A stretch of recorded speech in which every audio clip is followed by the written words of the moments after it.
with C-suite of executives and decision makers for two Fortune 500 companies as a sales manager, worldwide sales instructor, and enterprise-wide sales executive. He's currently the managing director at Hire Counsel, a leading innovative service provider to law firms, corporations, and government agencies, reflecting today's new legal economy. He'll tell you more about that. Previously, he worked with Summit Executive Resources, another innovative organization in executive search with a very different and disruptive approach to how they handle executive search as well. And prior to that, he was at senior sales positions for national organizations including ICON and Xerox. And his education is from Denison. Is that right, Denison? Correct. University. Absolutely. So, Tom, thank you so much for joining us. We appreciate it. Thank you. Thank you. I appreciate you all coming. Really what I'd like to do, as Ken had mentioned, I've been in your situation twice. And so both were various different experiences in terms of backgrounds and what had taken place and all that. And so really what I thought would be a benefit is to share with you a little bit about my past history, my career path, what had happened when I had changed careers, how did that affect my strategies and goals and what I did in order to be able to get to the next level, the next position, find the next role, some of the things that I did. And then so there'll be a sort of a theme throughout the whole, 30 plus years that I've been working. And then I want to share with you most recently my experiences in terms of my job search, in terms of some of the resources that I did, some of the things that I was working on, some things that I learned, because when I was sitting in your seats, I was always talking to people, well, what's worked for you, what hasn't worked for you, where did you go, how did you do it, who did you talk to, how did you get in to meet these people, you know, how do you use recruiters, how you shouldn't use recruiters, that type of thing. And then what I also like to do is throughout this entire process, and maybe get towards the end, is just have a question and answer. And it doesn't mean that I have all the answers, or Ken, or Eric, or anybody, but let's throw it out there, let's have a discussion. And as I'm talking throughout this process and sharing you with my thoughts, please feel free to ask a question, stop me, because I think that's, for at least me, was most beneficial, is that, you know, I can learn how to do things, you know, from others, and be able to utilize that networking, if that makes sense. And Tom, I forgot to do the introduction. Oh, sure. We talked about. Yeah. Okay, so we're going to go, we have a small group, so we can do this very easily. We'd like to have everyone introduce themselves. We'll go around. But we'd like to have a very sort of concise message. Your name, your profession or your field, and then 3 words, just 3 words, that describe you. Either who you are professionally, personally, your state of mind today, and what brought you into 40 plus. So I'll start. I'm Ken Shopman. I'm an association exec, and my 3 words would be life of service. Linda? My name is Linda Briss. I'm a freelancer who's working for a company that dealt with the auto industry. 3 words to describe me. Peaceful, hopeful, tired. Jennifer Pemberton, higher education administrator. I guess 3 words quickly are seeking new opportunities. My name is Ileana Mendez. My field is visual communications and design. And my 3 words are creative, curious, and caring. Good morning, everybody. I'm Sterling Phillips, and I'm a mediator attorney. And my 3 words would be kind, empathetic, and persevering. Joyce Berman. I'm a marketer, external affairs person. My 3 words would be energetic, enthusiastic, and good humored. Just like me. Everybody bends the rules about how to hyphenate. I'm an events and operations guru. Who are you? I'm sorry, my name is Gina Manley, and I'm an events and operations guru. and my 3 words is, what is happening? Okay. Okay, my name is Edward Kaplan. I'm currently working as a business development representative, but I'm looking to transition back into public affairs and public policy-related work. I guess 3 words to describe me, or at least 3 words: integrity, conscientious, and let's see, introspective. Okay, great. My name is Tom Soha. I'm currently managing director at Hire Counsel, which is a temporary legal staffing organization that works with law firms as well as corporations. So I run the Washington, D.C. office. I think my 3 words are passionate, persistent, and then musician. I also play guitar in an indie band. So we play a lot of clubs in the D.C. area. Very cool. What do you play? What do you play? Play guitar. Oh, I mean, what sort of? It's like a combination of Aerosmith Oh God. meets REM meets Tom Petty. Oh my So God. it's a wide variety. What's Just the hit name the of ball over the fence. And the band's called Braddock Station Garrison. Wow. So we play a lot of clubs in the D.C. area. We're actually, our next gig is going to be in Rochester, New York, and we're working to get some work up in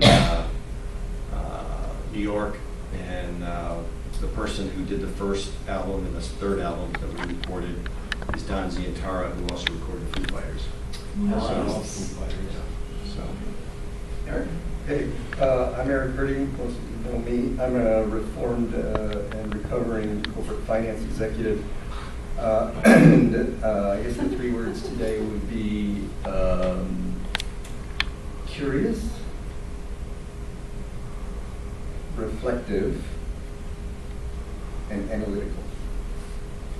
It's making sense, Tom? yeah, absolutely. Yeah. Great, thank you, thank you. So here's what I'd like to do. I'd just like to sort of walk you through a little bit about where I came from. I'm probably not going to spend too much time on some of the details or the specifics, but really I think what, for me, when I was sitting in your shoes, I think the most important thing for me was, you know, what's my process going to be like to find the next role? Where am I going to go? How am I going to do it? Who do I talk to? Because there's a lot of different things that you can be doing. But I will tell you, based on my experience of doing this twice, is that the real theme for me is networking, networking, networking. Okay, and you'll see that as I lead and facilitate the discussion here. To give a little bit of background, as Ken had said, I graduated from Denison University. And so when I was a junior, I was like, all right, what do I want to do? I was an economics major. Where am I going to go? How am I going to make this happen? Denison is just outside of Columbus, Ohio. Home is Rochester, New York. I really didn't feel like I wanted to be a Midwesterner. And so schools or companies and people were coming to Denison, so you get like Leo Burnett advertising, CIA. My uncle worked for the CIA. I was like, I'm not sure if I want to do that. Procter & Gamble, which is in Cincinnati. So I really wasn't sure what I wanted to do. And so I would interview with all these people and all these companies that would come on board and they'd see my resume and all that. So I really wasn't quite sold. So then Christmas came around, and so I had 6 weeks off because at Denison you get 2 weeks of vacation, then you have to do an internship or take a class 2 out of the 4 years. And so I had 6 weeks in January, and I planned it that way. So what I did is my next door neighbor, Mr. Shear, he was a trader with First Boston. So I went down to New York City and was in the trading pits, which any of you have ever done that is absolute chaos. And I came back after that week, my hair was frazzled, and I said, I know one thing that I will not be doing is working in the pits. So then after that, I was thinking about things. So now I was going into my second semester senior year, trying to figure out what I wanted to do. And my dad worked at Xerox at the time. And he was at the corporate headquarters, and so my dad said, hey, would you like to go to Xerox and do an interview? You tried all these others, it didn't work, you didn't like it. And not only that, Rochester was the national headquarters in Rochester. So I was very familiar with the company. I said, I don't want to do that. because I've lived with Xerox all my life. I don't want to do that. And my dad gave me a bit of advice, which is, well, if you don't try it, how will you know if you don't like it? So I said, well, I couldn't argue with that. So I said, all right, I'll go down. So I went down to New York City, and when you're down there, they take a test and your personality and all that. And so, long story short, they ended up wanting to hire me, but it was in New York City, and I said, no, I want to work in Washington, D.C., because we lived here as a kid, and I loved all the monuments and the nightlife and all that. That's where I wanted to go. So I ended up getting transferred down, and I was hired in July. So I basically spent 18 years with Xerox, 12 years as a sales rep. After that, I was then got my next job within Xerox. Again, through a reference, being successful, what had happened is I was at a President's Club trip in Hawaii, and you have to go to the mandatory all hands on deck meeting before they let you go to the beach. And they basically said, okay, we're looking for a sales instructor. We just had one leave. And we're looking, so any of you people who want to become a sales instructor, we're looking for you. And I didn't even think twice about it. I just said, I just want to get to the beach. I want my cocktail. And I just, want to take off. Well, what happens is the reason why they go to President's Club is they want the best of the best to teach the new salespeople. Well, what had happened is I was referred to the worldwide sales training manager by a senior vice president, and said, you gotta get Tom because he knows what he's doing. So I had an interview at the hotel. The next thing I know, I'm working as a worldwide sales instructor. Now, it was a cut in pay, the whole deal, but it was just one of the best jobs that I had because I could go around and see the world on Xerox's dime.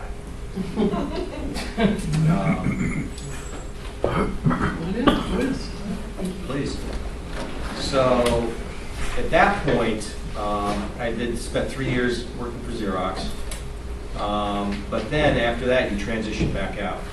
And so the way you transition back out is you have to find a new job within Xerox. And so again, through networking and knowing people and reputation, it helped out that I was hired to be the Northern Ohio, Southern Michigan sales manager. And so I did that for 2 years. But then what happened there is Xerox was changing. It was going through a metamorphosis. They got their hand caught in the cookie jar by the SEC, got a big fine, and they had to let some folks go. And so I was one of the folks that they let go because I was last on, first to leave. Okay. So when I was leaving Cleveland, I was saying, well, what do I want to do with my career? Where do I want to go? What do I want to do? Well, one thing I realized is after living in Washington, D.C. for 18 or 20 years, and then going to Cleveland, even though Cleveland was like Rochester in size and scope, I had to make a decision. Do I want to stay in Cleveland, or what do I want to do? And I decided I need to get back to a larger city because I like the action, I like things to do, and that type of thing. So I decided I wanted to come back to D.C., and not only that, but my network was very strong in D.C. Okay, my dad works for a company called Right Management, which some of you may be familiar with, and what they do is they provide outplacement services to companies. And so what my dad does is he coaches senior C-level executives now. So he's since left Xerox, but he coaches the senior C-suite level executives on how to write their resumes, how to find their next level position. And so he was very, very instrumental for me to help me out. And so I made that decision to come back to DC. All of my network was there. And so really what I did is I just made a list, and I went through my phone, I went through my computer, I went through everything to find out, well, who can I talk to and where can I go? And so I just put the word out. And even if it was somebody that was 10 years ago, okay, that I hadn't talked to for forever, I would still send them an email, say, hey, Joe, it's been a long time since I've seen you. Just give you a quick update. I'm in Cleveland, Ohio. I got caught up in an involuntary reduction in force. I decided to make a conscious effort to move out of Cleveland back to DC. However, I'm not ruling out other cities. I see you're in Chicago. You know, if you hear of anything, and oh, by the way, here's what I'm looking for. Here's my background. Here's what I'm looking for. If you hear of anything, by all means, let me know. But then, at the same time, what I would also do is say, and this is, again, before the days of LinkedIn and all that, and we'll get to that, is that I would always say, you know, if there's anything I can do for you, please let me know, be happy to help, that type of thing. Because you always want to reciprocate back to let people know. And so what had happened is one of my very, very good friends, Melissa, and Melissa and I were sales reps together at Xerox. I then went to be a sales instructor. She then left Xerox, went to Gartner Group, left Gartner Group, then went to Russell Reynolds, which is an executive search firm. And so I told her that I was looking for my next role. Well, she knew of a recruiter in New York. I'm sorry, I'm backing up. So what happened is a good friend of mine, again from Xerox, was now at Icon. And so Kevin called me and said, hey, we're looking for a senior level sales executive, business development executive to handle the Fortune 100 companies in Washington, D.C. And so what I did is I came back, I interviewed with Icon, and got the role. But again, it was through a buddy of mine who I was in his wedding and all that, and so it was almost like it was a trusted relationship. So the hiring manager didn't even think twice. He said, well, if Kevin, if it's good with you, he's good with me, let me just meet the guy, make sure he doesn't have 3 heads or whatever. Okay? So, did that. So then, what I realized is after being at Icon for 2 years, it was a nightmare in terms of the culture and disaster, and it was just, everything was going 6 ways to Sunday, and I said, I've got to get out of here. I can't take it anymore. So that's when I contacted Melissa, who I was at Xerox together, and we sold a number of very, very large deals together. And so she was at Russell Reynolds, and I told her, I said, I got to leave. I got to do something different. So she knew of somebody who was a recruiter out of New York City that she worked with. And she said, well, I was just talking to somebody, and she's got a search open for a business development role in D.C. Let me put the two of you together. So she did. And so at that point, Melissa and I interviewed with this woman, and then she led me to hire counsel. So I flew up to New York City, had the interview, and everything worked very well. So then I came back to DC, and I was now the managing director of hire counsel. And I did that for 8 years. Very, very successful, built the business up. I built a book of business between $5 and $8 million in doing that. It's a small 5-person office here at DC, although the company's about 125 strong. So did that for 8 years. And then Melissa came back to me, and she left Russell Reynolds, and she said to me, Tal, I want to do my own startup business, whereas instead of the company paying the fee, what I want to do is go to C-suite level executives and have them pay the fee to us to act as a sports agent to an athlete, so then we will go then and find them their next role. And the reason for that is because when she was at Russell Reynolds, what would happen is that she'd get all these resumes of people, and then she'd present them to their client, and if it didn't work, it just went to the bottom of the page, and then that executive would never be heard from again. And she didn't like that. She wanted to have a relationship with the people. So what she did is she said, I want to be the advocate for that C-suite level executive. And so we were targeting CEOs, CFOs, CIOs, anything in the C-suite, plus anybody who wanted to be a member of a board. And so she was just starting up that business, but she needed help, because when she started up, it was her, another individual who was doing recruiting and finance, and then she had a bunch of millennials who were doing, that she would bring in from Michigan State University. But you can't have a 22-year-old consulting with a president of a Fortune 100 company on how to get their next job. It's just not going to work. So what she needed is some experience to be able to do that. So she said, would you be willing to help me out and do this? So what I did is I said, all right, I'll help you, and I'll give you a 4-year commitment to be able to do this, because again, I had to take another pay cut, okay, to be able to do this. So you can see I'm a little adventurous here. Very entrepreneurial. So I said, okay, I'll do it for 4 years and we'll see where we can go. So I was basically in charge of not only sales, business development, recruiting, marketing, operations, and she was in charge of rainmaking and execution and delivery in the C-suite. So I did that for 4 years. And so then what happened is after the 4-year commitment, we looked at various different things, venture capital, changing the model, doing a little bit different things. And Melissa really wanted to keep it her business because anytime you do venture capital or bring in somebody else, you lose control, and she really didn't want to do that. And so at that point, I was like, well, I need to go back and make some more money again because that's what I like to do, and that's, you know, very much a capitalist. So she's like, okay, that's fine, that's cool. And so what we did is we agreed to separate each other. And we did that. It was very amicable. We're still friends. And so then, which brings me to my most recent search, is then what I just started doing is I said, all right, I took about 2 months off because I was just around November, December timeframe of last year. And I was working so hard I had to clear my head because I knew that if I just started doing interviews right then and there, I would not come across well because I was just so exhausted mentally, physically, whatever. So I said, I just got to chill out. So I did that, and I started in January of this year, again, with my search. And then what I did is I started off, straight away with my dad, again, another resource, okay, to take a look at my resume, see what I need to be able to do to clean that up a little bit. And then from that point, again, I just went out to everybody that I knew. Now, what's different between my first search and my second search is the social media. There is so much out there now in terms of LinkedIn and social media and Facebook and all of that, that I used every single piece of that to let people know what I was doing.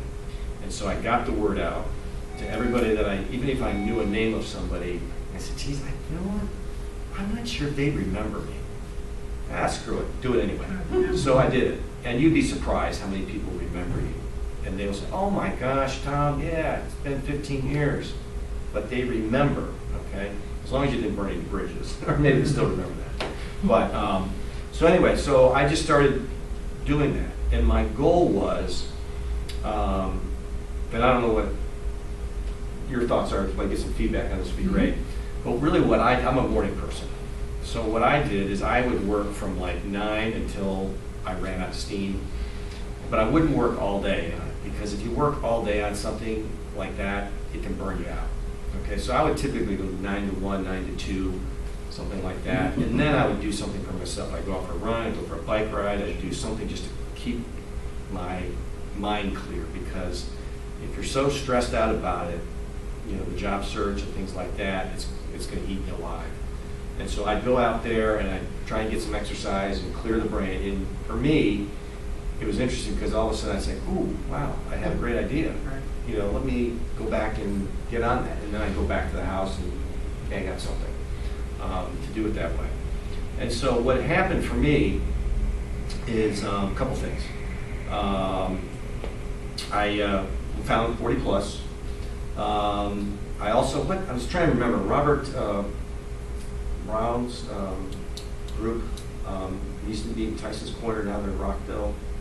Right, Career Confidence? Career Confidence, yeah. So I found Career Confidence, and which is another great opportunity. And what they do is they used to meet in Tyson's Corner in Rockville, but I think now they're just in Rockville because I think they lost that site. Yeah, I think they've got another site in Tyson's. Yeah, but it was also a very good opportunity as well to help you out, for networking.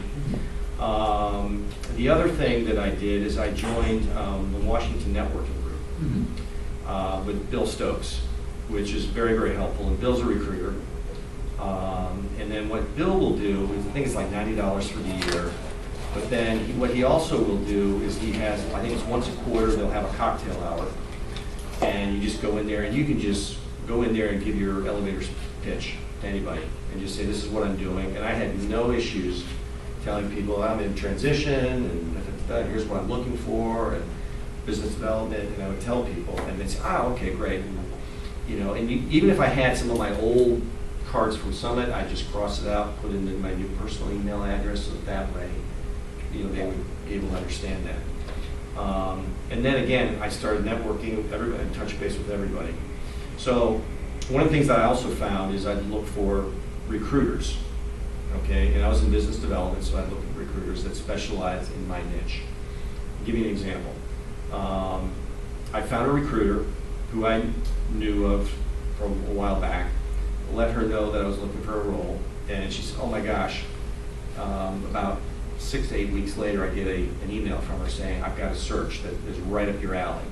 It's business development, it's training, it's instruction, it's all that, but they're looking for somebody to grow the business. Well, and I was really excited about it. Looks like a really dynamic company. And it was a long sales cycle. It was probably 6 to 8 months, something like that. And I essentially went through about 15 interviews, and which I thought was, from my perspective, almost like torture. Because it's like, phone interviews, up to Boston twice, back down. Do we like you? Yeah, we like you. You're awesome. We're waiting around. And then they flew me down to North Carolina. I did a full day of interviews with about 14 people, about 8 people down there. And then after that, then I finally got in. And meanwhile, I've got some other things that I'm working on as well. Because that's the other thing, is my point is make sure, even if you see a job that you really like, don't put all your eggs in one basket, okay? Because I was really excited about this. I said, well, I like that, but let me keep looking. And so I had a couple of other opportunities. And then as it turns out, I'll give you an example, I was really excited about this opportunity. They flew me up to Boston. I was going to meet with the CEO, okay? And I get into the hotel in Boston. The bed is rock hard. My adrenaline's flowing. I probably got 15 minutes of sleep, okay? Just as I'm getting ready to leave the hotel room, I get a ping on my phone. And the CEO, president of this company, looked at my LinkedIn 2 minutes before I was supposed to meet him in the elevator.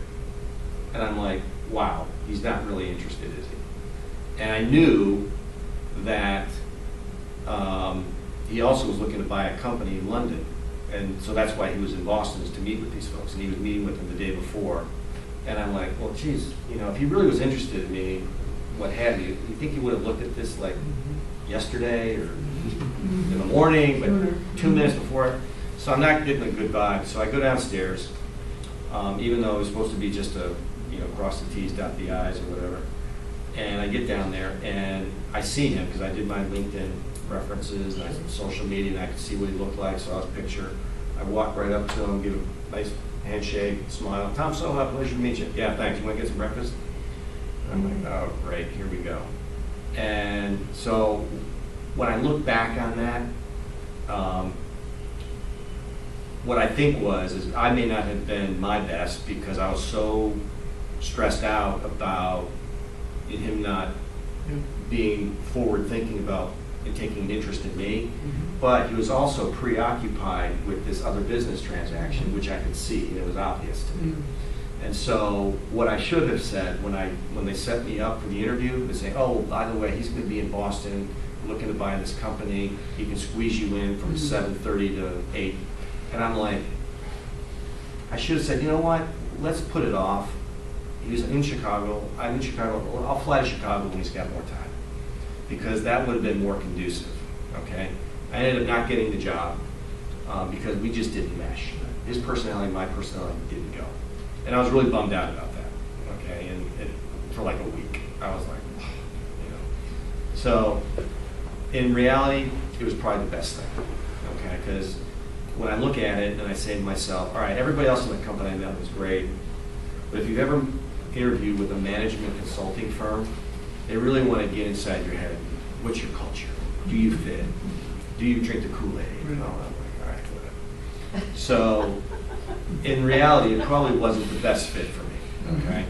So then, I was fortunate for me, I had some backups. My backup was, I was looking in Washington, D.C. with a new discovery company. I won't say which one. But I was working at a e-discovery company, and they had some growth issues. They needed to grow the business, and I could certainly do that. I knew what we needed to do and how to go about it and all that. But in the long run there, and I found that through networking, through a friend of mine in the business, Kevin, my buddy Kevin did. And again, I went through about 6 interviews there. Lunches, breakfasts, meet the whole team, round robin, whole deal. And I would actually lay out a business case in terms of how I would approach the business, and I actually created an Excel spreadsheet. And not only did I do that with this e-discovery company, but I also did that with the previous company that I mentioned before, because what I always try and do is say, well, what are your business challenges? What is it you're trying to solve? And how do my skill sets solve what you're trying to do? And so when they would tell me that, that's when I came up with my action plan. And so whenever I would go on an interview with anybody in those companies, I would always ask, what are your business challenges and how can I solve them? And then I had my big, I would print it out. It wouldn't be on my laptop, but I'd have my Excel spreadsheets. Well, I know you've got XYZ customers, here are your customers, here's what your challenges are, here's how I can help, here's how I can bring value to you. And then in advance the sales cycle, if you will. What happened with this company is they just didn't have the funding to bring on a new business person. And their challenge was they've got one salesperson who's an order taker. He's got one account, and he's just bringing money in faster than he can, he's just waiting on that one order to come in. He's got another salesperson that doesn't know how to sell. Okay, so they're not getting any orders, but he doesn't know how to pick up the phone, how to email, how to call people, how to conduct a sales call. And so then the president of the company is also selling. And I said, well, why am I selling? I'm the CEO. Okay, so he needed somebody to fill that gap between those two, which is what I was going to be. But the board, crazy as it sounds, didn't want to provide the funding, so I don't think it's the right time to do that. Another company I was looking at, again, through networking, okay, it was another company that was the same situation, smaller company, but they just could not get the funding to grow. And then finally, where I ended up at Higher Counsel again, this I call it Higher Counsel 2.0, is when I was letting people know that I was back in the field again and interested. My old boss, who's in my social media network, called me up and said, hey, I'm going to be in Washington, D.C. on such and such a date. You want to grab a beer? I see you're back in the market. I said, sure. And so he and I grabbed a beer, and he basically told me everything that had changed in the last 4 years, their new business offerings, what they were trying to do, what the new business challenges were here in the D.C. market, and how they want to grow. And then I basically, again, listened. It's a sales call. You're listening, because that's my background, is I'm listening to what they're saying and say, well, here's your requirements, here's your needs, how am I going to fill those needs? And then I came back and said, absolutely. And so then I said, all right, well, here's what I'll do. I need to set you up an interview with you with the CEO.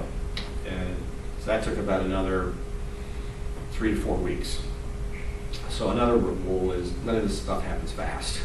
Okay. So the CEO flew back into town. As I walked in the front door, I see my old recruiters, my old team, they're all giving me high fives and hugs. And the CEO's like, oh my God, I don't even get that. And so she comes in, and then I had a great interview with her. About a week to 10 days later, the Chief Human Resources Officer comes in.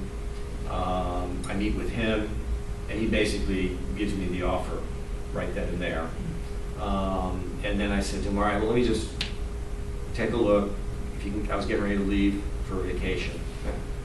It was like Memorial Day, or not Memorial Day. And I said, let me just take a look at the offer, see if I have any questions. So I didn't jump on it right away. I took a look at it, wrote some questions, came back, and in reality, I got a higher salary and more benefits than I did in the first time around. And the reason being is because when I met with the CEO, I knew more about the business. I had done my research. I talked to the national hiring manager, the CHRO, and so I asked for more money and more benefits, and I got it. Okay. So So I've been in this role now for about maybe 6 months, okay? So my point is that it was networking. Now, did I answer ads on Indeed, Monster, not so much Monster, but I was looking at higher level, Indeed and LinkedIn, and I was doing all of that, and I had recruiters and all that. But really, all of my substantive, real good jobs, except for that one that I got through a recruiter, I found on my own. Okay. Now I will tell you, has anybody worked with recruiters? Okay. I haven't interviewed any, so I'm very curious. Okay. I've never worked with one. Okay. Face to face or on the phone? Face to face. Okay. Yeah. And don't anybody take this personally, because I, was working with Summit. We were sort of like a recruiter in reverse, but more like an agent. But here's my experience. When I was working with that one company where I didn't have the good interview, the final interview with the CEO, I was an asset to her because I was the product that she was trying to push. And once I got hired, she got a commission check, okay?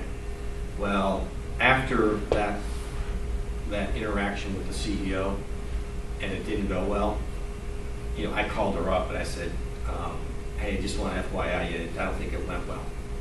I never heard back from her. No email, no phone call, no nothing. And the reason is, You've been through all of those yeah, interviews? yeah. And the reason being is because I was an asset. I was no longer an asset. I was now like, all right, you can't make me money, so you're done. Yeah, you're done. And so that was it. And so, in my view, if I was her, and I was my business, I would have said, okay, Tom, let's talk about it. Let's find out what happened. What went wrong.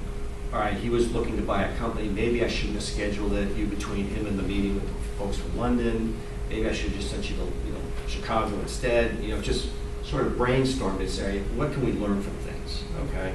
Because that's the way I work. If I'm being in sales, if I lose a sale, I always I kick myself in the butt. But then I say, what could I have done differently? Well, she didn't want any part of that. Now, I'm not saying all recruiters are like that, but it really frustrated the crap out of me when that happened because I'm like, you know what? I'm a good asset for you. You could put me someplace else, but she didn't want any part of that. I was just going to say that the next thing that happens, though, is that 2 years from now, Not gonna call. when she meets someone who has his background, she'll be his best friend. So you just have to. Yes, I mean, it's their profession. Yeah. It's not like right. personal. It's that's nothing what they're personal, doing. it's just the Yeah. way they operate, and don't take it personally. Yeah. Don't take the complete lack of response or the completely overwhelming response personally either, because it's, as he said, It's it's just- just about it's a business. making a sale. Right. It's a And business. if it stops looking like it's gonna make a sale, they move on to the next thing that might make Yep, a sale. yep. And, when I sent her my resume, I didn't even get a, hey, I got it, thank you. Sure. But 6 weeks later, she said, oh, hey, I got something. So, So Tom, so terrific background, we really appreciate that. If we could distill sort of the 3 things that work best for you, clearly heard networking, and networking almost with no time limit, right? You said you reach back 15 years and so forth. What would be the other 2 things that you'd suggest? I would say persistent. You have to be persistent and consistent. I put those together.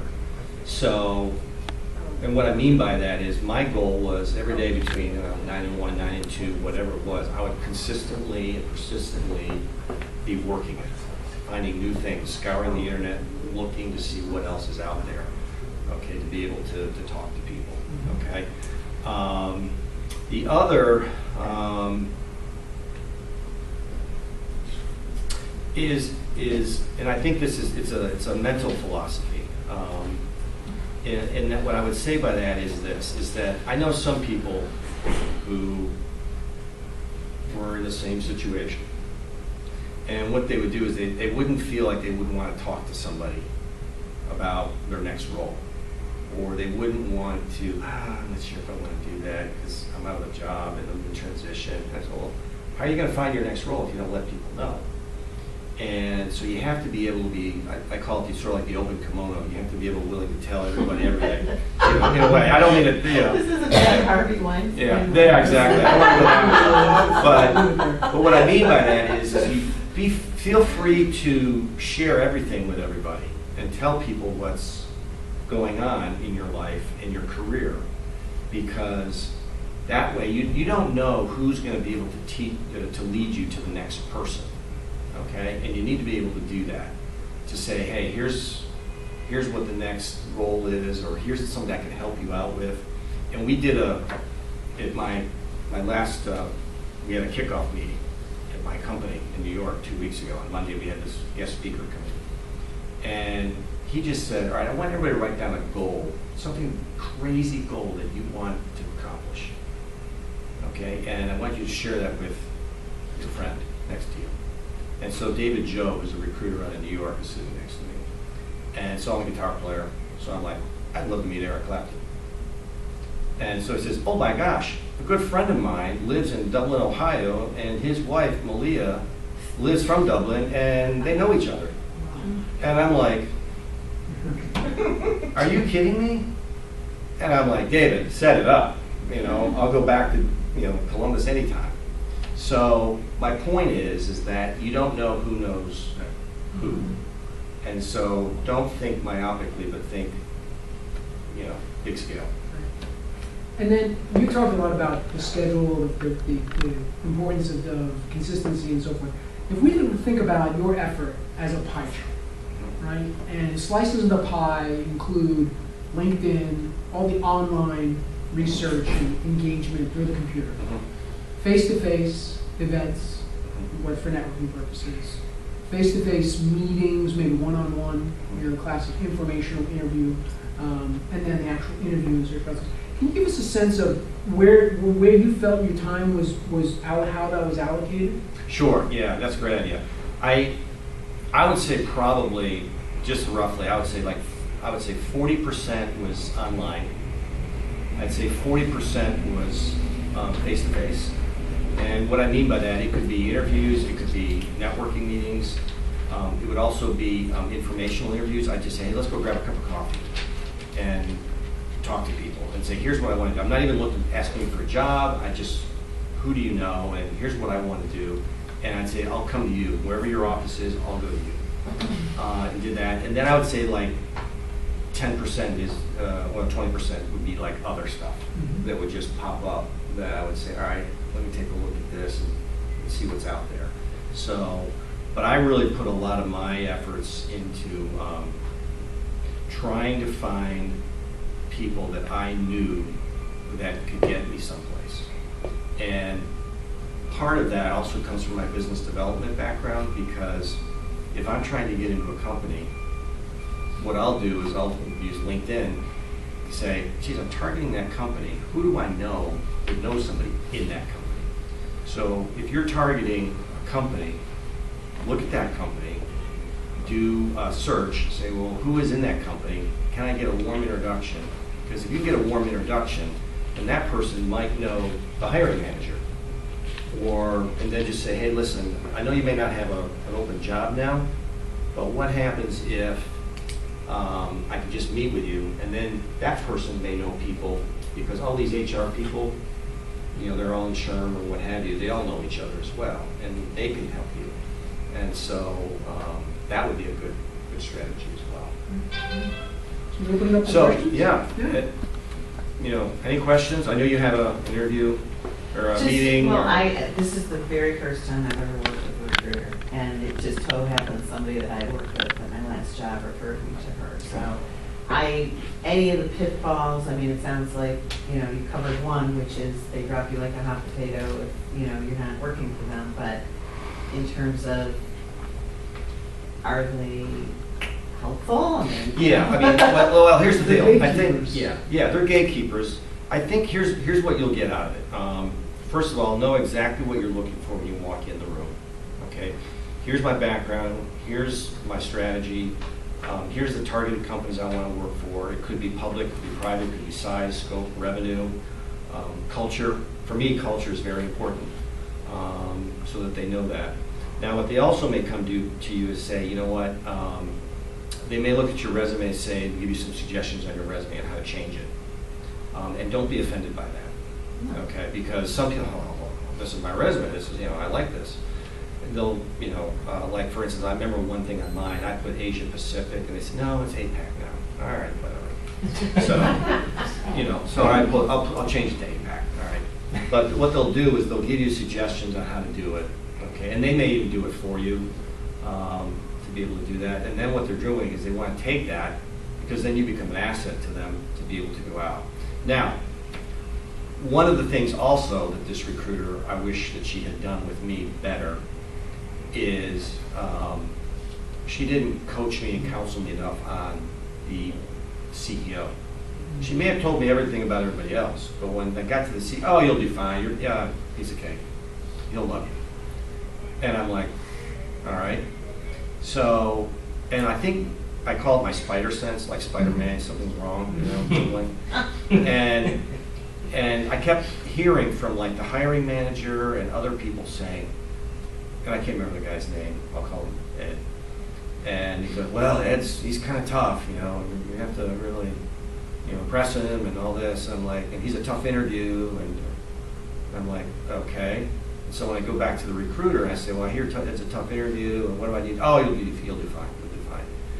And I shouldn't have settled for that. I should have said, well, wait a minute. I had 8 or 9 interviews in North Carolina. I had 3 in Boston. And everybody's telling me this guy's tough.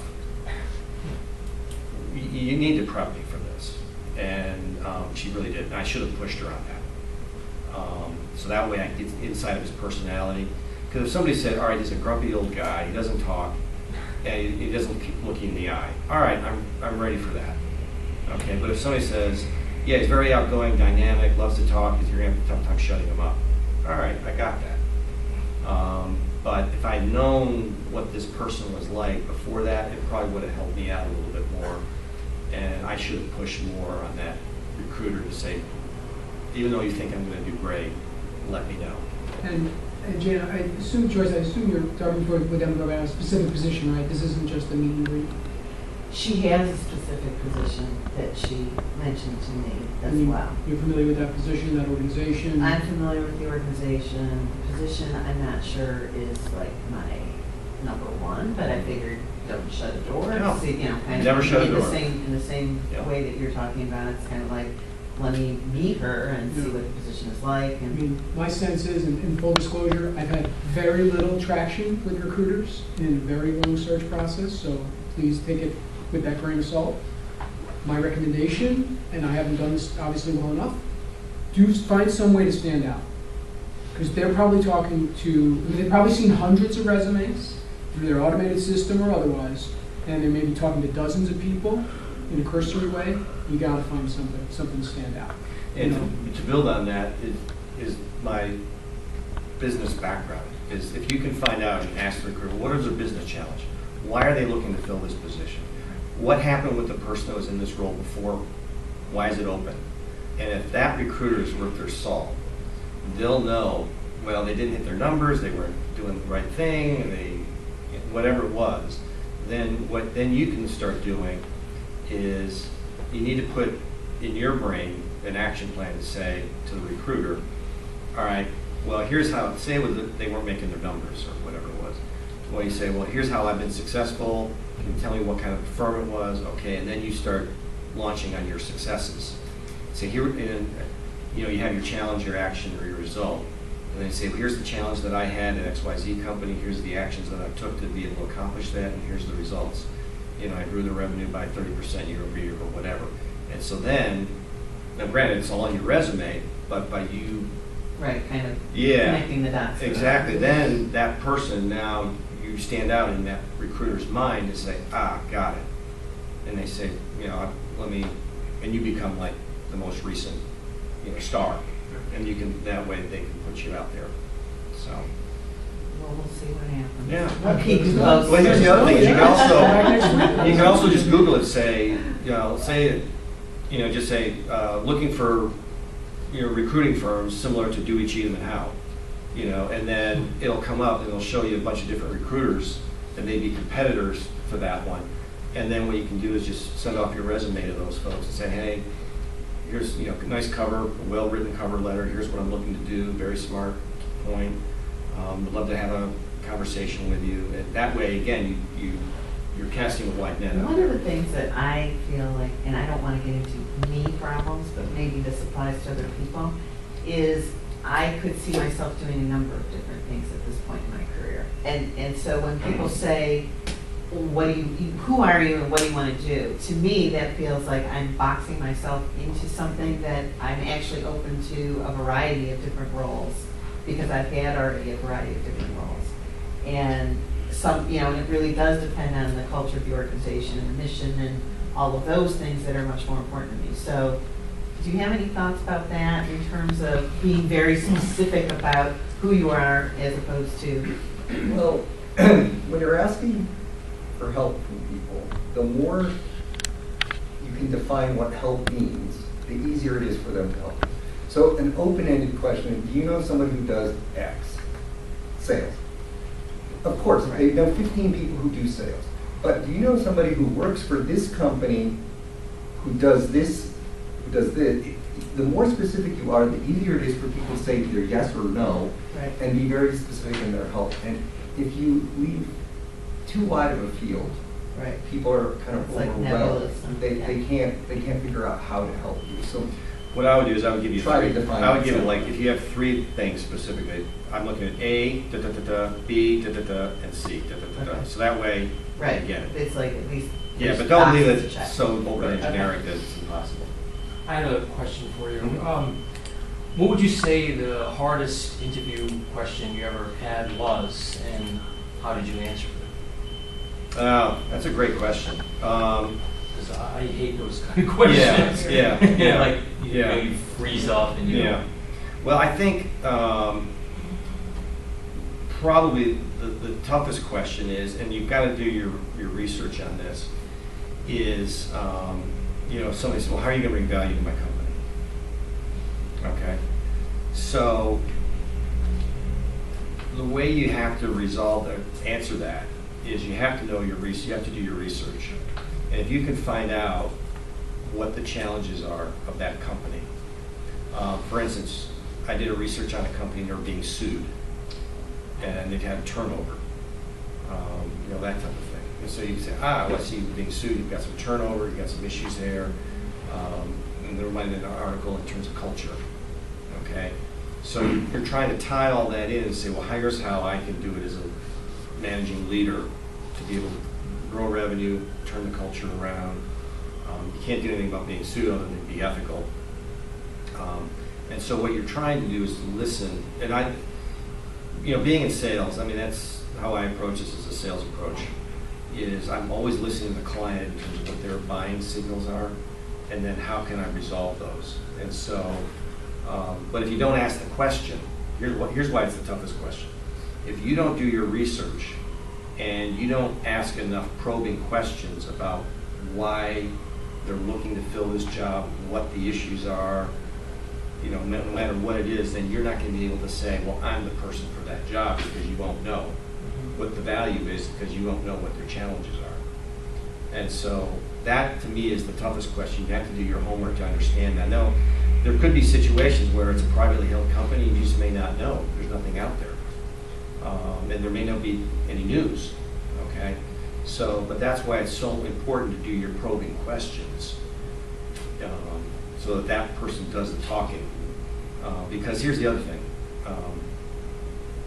I've been doing a lot of talking here, but when you're in sales, you always want the other person to do the talking.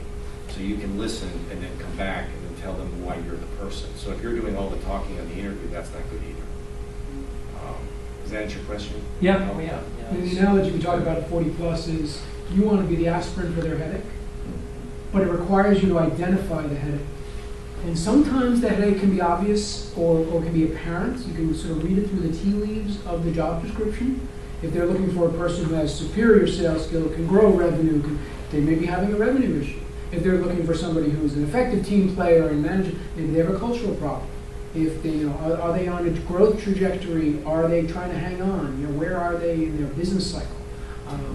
Because that's really, as Tom said, that's where you want to position yourself as a solution to whatever problems they're facing. Yeah, the other thing I think you want to bear in mind is that there's an increasing tendency among a lot of organizations to use what are called behavioral questions in interviews, as opposed to tell me about your responsibilities. They're not, they take that for granted to some degree if they're actually talking to you.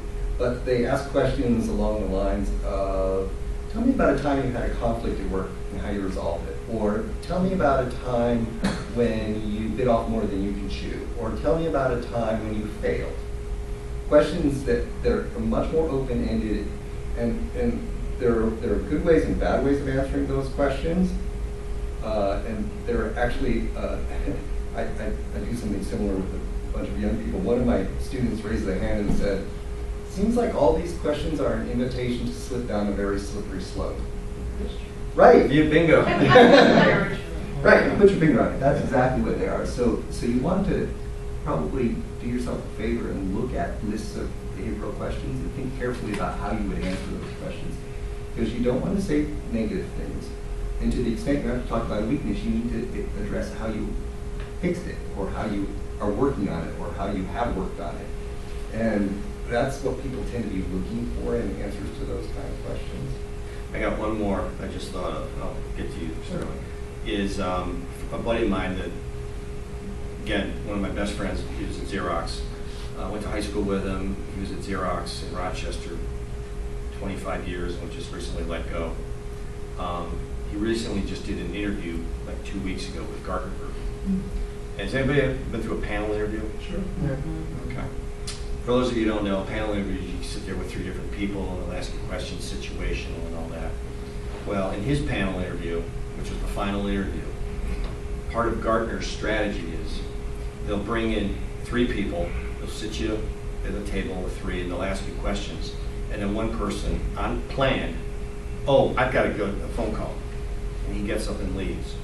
And then, then what he'll do is then he'll come back, say, oh, where were we? What were we doing here? And then the other person's phone will ring. Oh, I'm sorry, I've got to go. And then they take off, okay? And what they're trying to do is they're trying to see how you... How ruffled you get. Yeah. Do you get ruffled? Are you calm? Are you cool? Do you know what you're doing? Are you confident? And that's what they do that on purpose. And then guess what? He wasn't even, an hour later, sitting at JFK, getting ready to fly back to Rochester, and they offered him a job. So, so that's just something. So when you do your interview, ask what kind of an interview is it going to be? One-on-one, panel, so that way again you can prepare. I was wondering about the March 1st. I have a second interview coming up. I'm wondering if you have suggestions for preparing. You mentioned about identifying challenges and so forth. And I'm going to be meeting with the program manager and the director as well. I met with the program manager previously, and now I'm meeting with the director. So Okay. any ideas for terms of... Well, here's what I would do, is I would sort of do, again, it's just going back on sales, when I'm trying to get a sale, is I would say, well, I would tell the director, but here's what I did. I met with the director, or the program manager, and when I asked that person what the challenges were and what they were trying to accomplish, this is what he told me, or she told me. And then when you're with the director, you ask he or she, are those still the goals? And if you can you elaborate out? Tell me a little bit more about in depth. And I will guarantee you that person will provide more, because the director, he or she will have, more of a global perspective in terms of what to approach. And then the other thing is, I always Google, I always call, and I always ask, meaning Google's obvious, but I would always call people. If somebody knows that company or something like that, say, hey, is there any insight you can provide me on this company? Anything along those lines. And then just ask any friends of yours who may be in the same industry, same what have you, ask them, what can you tell me about this? Provide me with any information, insights. And just see who's connected to who, obviously, in social media or what have you, because you never know. Because I think by doing that, what will happen is you say, when I was with the program director, she told me this. And then the director will say, yeah, that's right, and expand upon it, or, well, not really, and then give you more of a direction, you know, and then you can see the communication between the director and the program manager. Right. This may not be, you know, Right. eyeball to eyeball, there may be a little different, which is, if that's the case, that's fine too. Okay. But at least it shows that you did your homework, Right. you know? Tom, what do you think about, I'm thinking in Sterling's case, because you've gotten through that first hoop and you know, on to the next, the value of sample work product. So what I mean is, you learned some things in that first conversation. Have you found, you mentioned spreadsheets that you Mhm. prepared in the past, is that a way to stand out? To sort Oh, of yeah. take what Oh, they've yeah. shown you, you know, in that preliminary conversation, put some PowerPoints together, or put a spreadsheet, if that's your world, together and say, based on what I learned in the first conversation, here's some thoughts. You know, these may not be on point, because I'm still learning about the organization, but based on what I heard, this is a little bit about what I hear as the pain. Yeah, yeah. And here's some preliminary ideas on how I might suggest approaching it. Again, another way to perhaps stand Yeah, out. here's how I, in that first company, the management consulting company, here's how I stood out in that one. They came to me and they were trying to open up business in the DC market. They had no presence here, okay? And so what they did is they said, Tom, here's a list of 20 companies, just at random, that we'd like to get into, okay? Let us know if you know of anybody. And so I started out, so I listed the 20, put it on a spreadsheet, and then I went on LinkedIn, and I just said, first level contact, and then I go, oh, second level contact, and then email, phone number, address, and then another, and they didn't even ask me for all this, I just started adding it. And then comments section, here's how I know them, you know, I was at a wedding with this person, best friend, and you know, whatever, I just doing that. And then I got really creative, or went over the edge. And so then I said, you know what, I see a trend here. So I see these 20 companies, and I'm like, oh, okay, well, I'll just look for other companies that are in that same industry. So then I added another 20. So now I just added 40 companies to that list. And then I kept going, and all of these companies were just built out, and I had basically a go-to-market strategy, and that's what got me in there, is they saw this, and they're like, and they told me afterwards, they said, Tom, we gave you 20 companies, we were just hoping you'd know somebody in 3, and you knew like 17 out of 20, and then you added another 20, and you knew like 15 out of those 20. And so they were like, and that's how I differentiated myself. So even though it may be some sort of free work, again, it could make the difference between you getting the next conversation or even getting hired and everybody else. Yeah. I've noticed for like some of my second interviews, they're asking you to actually do something similar. Like they give you a bunch of like situations and you're supposed to try to solve Yep, it. yep. And I'm like, You're it's annoyed. almost like free work. Of course it is. Yeah. It's getting to be that point. Yeah. There's a great Dilbert cartoon. Dilbert goes into a job interview, the guy says, how would I do blah, blah, blah, and Dilbert gives him an answer, and he says, thanks, I'll interview you again. Yeah. It's Yeah, true. and that's very true. I think what's happening is in the interviewing market, people want to see how you work, how your mind thinks, and they want to see that. And even though it's not a lot, even though I took it to 40 companies when I only had to do 20, what they saw was my level of contact, my level of experience. Oh, and by the way, I was willing to go to 40 instead of just 20, so that means I'm dedicated, passionate, driven, and that's what they liked. So I think you're right. I think it's more than just tell me about yourself and, you know, how can you add value. They really want to know, you know, how you will fit in. And it's that adding value on day one. I mean, quite honestly, at our stage in career, there's no training. There's no learning curve. They want to know, and especially I would expect in the sales and business development arena, what's your book of business that you're going to bring to us? Right. Or in different contexts, what's your network that you're going to be able to add to ours and help us grow our organization or our business? And that's why I think they feel they can take the umbrage in saying, let's get some of that free intelligence, because that's what we're hiring. You know, we're not hiring skills. We're hiring who you are and who you know. I just Yeah, want to yeah. mention that I know someone pretty well who is a software developer for a company now, but when he was interviewing for jobs, they would actually give him a problem to solve, and it could take anywhere from 6 to 12 hours. And he would not stop to do anything, barely to eat, because timing on solving that problem Yeah. was everything. So, and this went on and on, you know, Yeah. and sort of found the right job, but every time it changes, that's the way they do it in the software development. Yeah. You know, they give you a problem, you have to solve it within a certain, and how you solve it and how long it takes you. Yeah. So that's the trend. Yeah, I think there's more and more of that now. No matter what, I mean, I'm obviously listening to the backgrounds of everybody. Everybody comes from a different background, but I wouldn't be a bit surprised, no matter what field you're in, somebody will give you a situational question and say, how you can, you know, you almost expect it, you know, in terms of how they're gonna. Did you have a? No. So what are challenges are folks facing? You know, Tom shared a lot about his experience and the things that he's done to be successful in transition.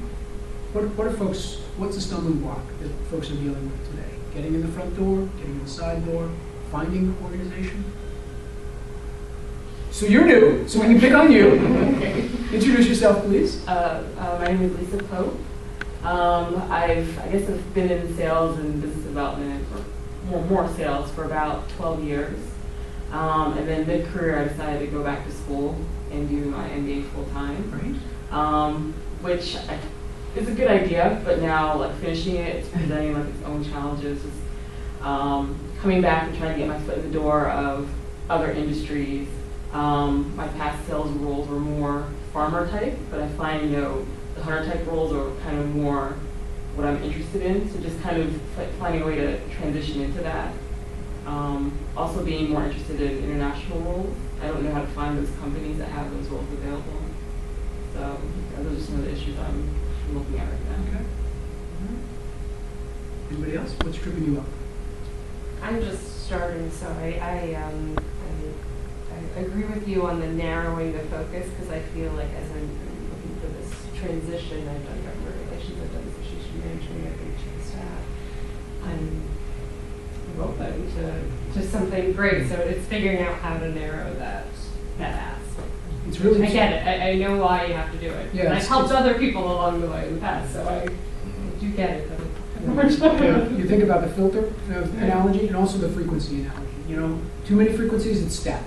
You got to tune into the frequency, because then I can hear you and I can tell you if and how it will. Yeah, the other thing is that it's a little complicated. On the one hand, you will get told by us and anybody else you talk to that when you apply for any job, you have to customize your resume for that particular job. Okay. On the other hand, you're also going to be told that you need to have a very robust LinkedIn profile, and you only have one. Yeah. Yes, true. Right? You can't have 6 of those. So there's an interesting balancing act between being comprehensive on LinkedIn and being very specific in a job situation. And none of it's easy. I don't think any of it's been made easier by what's going on. It's just because there's just so much more static in the air. Trying to stick out is much more difficult. But I think the advantage of LinkedIn, the summary section, is it's your opportunity to speak in the first person. We don't really do that in resumes. There's a school of thought that talks about creating a resume in the human voice, as they say, but for the most part, we don't do that. But the LinkedIn summary is really your opportunity to say, I am this. I really love doing this. I've created this success in the past. It can really be all about you. And so often we're trained, you know, and sort of socialized to not talk about ourselves in that way.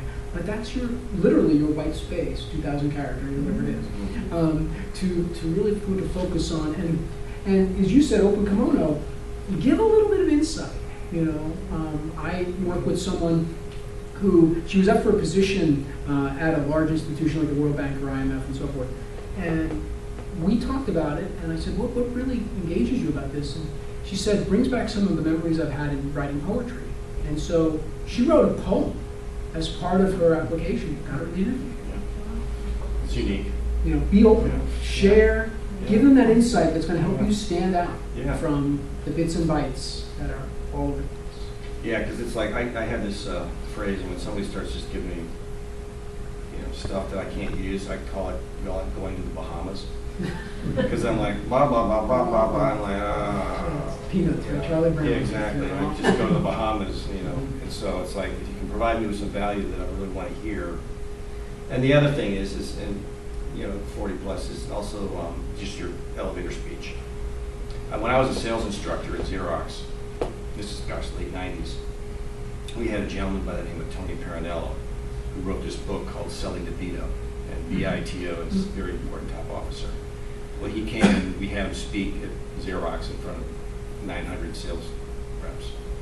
And so one of the things we did is we trained our salespeople how to do an elevator speech. And so at Leesburg, at our training facility out there, which is a 900-bed campus, one of the things that I would do is I would teach people how to do an elevator speech. And then we would practice. And we had an elevator that was used for hauling Xerox equipment. It's almost as big as this room. And we'd get in the elevator, and we'd go up to the 4th floor, and I'd hit the 1 button, and it's, all right, give me your elevator speed. And I had 20 sales reps in the room. And I'd hit the 1 button, and we'd go down, and we did this 20 times. So after that 20 sales reps would go up and down, up and down, up and down, up and down, just to practice it so you get used to, 20 seconds or whatever it is to get into that mode. And so it helps. So my point is, you never know when somebody says to you, so tell me, what is it you do and what you're looking for? You got to be able to spew it right off. And to your point, if you have 3 different things, so I'm looking for A, B, and C. Right. Or in your situation as well. Because otherwise, if it's too open, people Right. can't help you. How did you frame those emails you sent out to people you hadn't talked to in 10, 20 years? Just Yeah, you know what? I reduce it down to just friendship. okay. I'd say, hey, Sterling, Ben, it's a long time, since I've talked to you. I hope everything's going well with you. I see you're at XYZ company out in Costa Mesa, California. I'm not sure what brought you out there, but everything's going well. Just as an FYI, I'm looking to do a search. I'm a bit in transition right now. I'm looking to, be in business development for a company in Washington, D.C. If you happen to know of anything or see of anything in D.C., please reach out to me and let me know. By the way, if there's anything I can do for you in the future, please don't hesitate to let me know. All the best, Tom. Yeah. One thing that I think you might be surprised about if you go through this process, because I was, that if you had a good relationship with someone 10 or 15 years ago, and for whatever reason, you moved, they moved, took a job somewhere else, whatever, it takes 2, right? Right. 2 people had to lose touch, not just Sure, one. yeah. So regardless, if enough time That's has the problem, passed. because I didn't stay in touch, so. Well, I know, but neither did they, right? Right. So what I found is that most people are perfectly happy to hear from you again. Okay. Yeah, they don't actually go through any kind of. I'll give you an Oh, example. That's great. Great to hear from you. I'll give you an example. I did this on Friday. Now, granted, I wasn't looking for a job, but I was doing a search on a company or something. I was looking for something. And I came across this guy, Chris. And Chris and I were in high school together. I was a senior. He was a year behind me. So we were all, he was always a year behind me. And his father and my father were good friends. His father used to be the executive vice chairman at Kodak in New York, Rochester. And so, because I know Chris and his brother John was my year. And so I just shot him an email. I hadn't seen him since college, or no, high school. And I shot Chris an email, said, hey Chris, hope you're doing well. I haven't seen you. I see you're down in Texas now. What's going on down there? And then within an hour, I got an email back from him. Oh my gosh, Tom, how are you doing? What are you, And so then I wrote him an email back, but it was more personal. It was like, well, I'm working at higher council. I'm managing director. Here's what I'm doing. Oh, by the way, I'm in a band now. And all this. And so he's like, oh my God, I didn't see that. So for an hour, we're going back and forth. And I said, screw this. Here's my personal email versus LinkedIn. Okay. And now what is he going to do? He's going to connect me with his father. And you think his father has connections? I mean, he's been a CEO of like 4 companies since he left Kodak. And I'm like, whoa, that's like a gold mine. Right. And he lives over here in Maryland now, in Annapolis. So I'm like, so just something as simple as that, and I got a connection. So yeah. Other questions? Other obstacles folks might need some suggestions with? Another question. Sure. I've been working as a working for attorney at the time for different discovery firm. How, in terms of making the transition to either, well, for me, it's back in mediation and attorney, how do I present? Do you have any suggestions for presenting that? If I'm trying to get into another, let's say, employment or some other customer area, Okay. how do I present my? Let me ask you this, do you have a background experience in employment? Yes, I do. You do, okay, well, that's the first thing. Yes, that's a few years back. Okay. Yeah. Okay, well, here's what I would do, is you need to come up with your talk track. And this would go for anybody. So if anybody's got a career path that they want to pursue, but they may not be fresh, it may be old, maybe 3 years out or Yeah. whatever, and you want to make a change, my recommendation would be you got to have a talk track. And so, Talk track. talk track. Okay. And here's what I would say. All right, for the last 3 years, I'm just making this up. For the last 3 years, I've been a contract attorney specializing in ABC, XYZ, working in the Washington DC area. Prior to that, I was a employment attorney working for Dewey, Cheatham and Howe, and here's how we did it, and what have you. I'm really looking forward to getting back into that employment practice, because I feel my experience, and here's your value proposition, here's how I'd like to do it. Do you have, if you're writing to friends, do you know of anybody that I could talk to in terms of being able to set up an exploratory interview, that type of thing. So you want to be able to talk, you just don't want to say I'm a contract attorney, I'm looking to get back into employment, because then it's like, all right, well, that doesn't tell me anything. But you need this, if you give them the talk track and your thinking in terms of how you want to do it and why you want to do it, so that they can then, because what you want to do is you want to paint a picture. Paint that picture for them so they can see it. Tell a story, and you're like, all right, now I got it.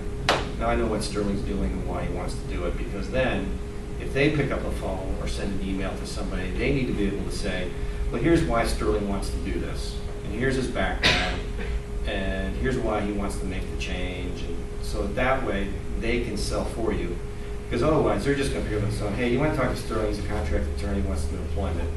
The other person's going to say,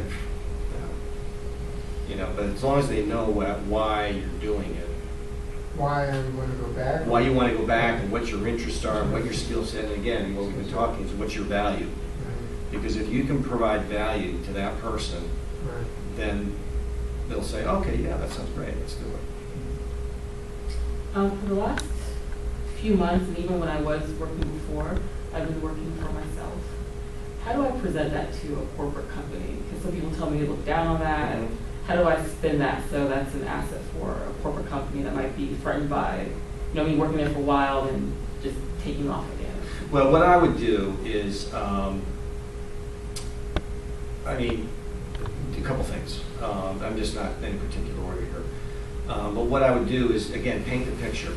Here's what I did before.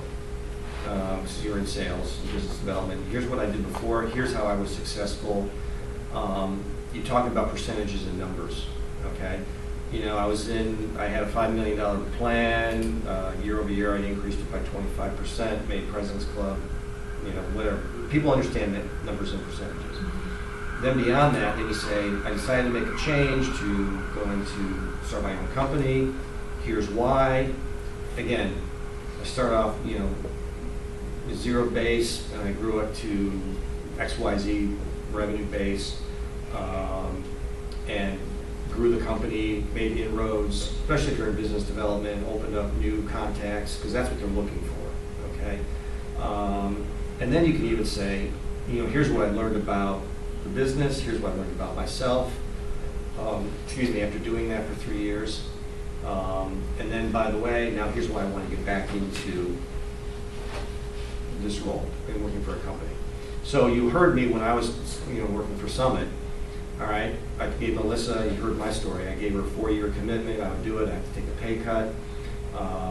But the good side of the benefit was I was able to be essentially a chief operating officer. I got to meet with the boards. I got to meet with the bankers.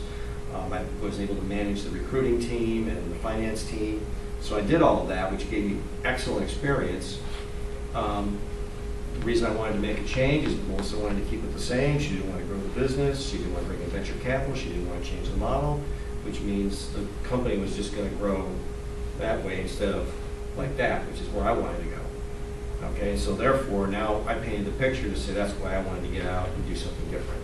And so people see that and they understand it. So I think if you explain what you're doing, what your role is, and where you want to go and why you want to get there, people will get that because, you know, people's attitudes professionally, their goals personally, professionally, they change. And so as long as people understand why, I think they'll get it. Does anybody have, here's a question I just thought, does anybody have a resume that where you, looks like you're a job jumper? You do? Okay. Any thoughts on that? Because that's one of the questions might be, well, I see you have multiple jobs here, you're bouncing around quite a bit. Any reason for that? I do a lot of political work and contract work, so It's perfectly acceptable. I mean, That's what it it's is. the nature of the job. 2 years or 4 years? And that's Like last year, I was in 4 states. Yep, that's so so easy to say, you know. But I was thinking of, in your case, that's real easy. But if say like you're a salesperson and you're in 4 different companies in 5 years, you're not a performer.